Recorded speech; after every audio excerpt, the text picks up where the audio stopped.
has up to 100 hours of runtime. There's the specs on that. 2.1 amp, quick charge. Milwaukee M18 light lantern, I guess. If you don't have a pair of these Harbor Freight snips, man, you're missing out. So much easier than a box cover.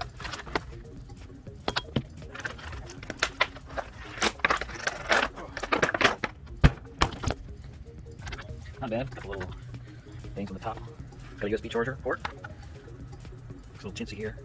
Guess it doesn't need much. Let's see if I got batteries charged. This selection over here. Set this down.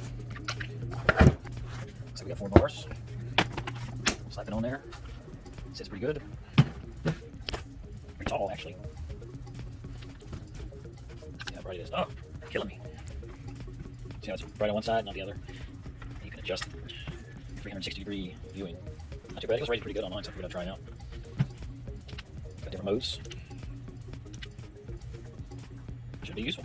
The main reason why I got it is because I had the M12 version of it. And you know, the biggest battery you can get on that is a 6.0, and they're pretty expensive. And I got a bunch of 5.0s, and I bought the Milwaukee chainsaw, so I have a 12.0 battery laying around. So I figured that would probably last a long time. Anyways, see how long it lasts.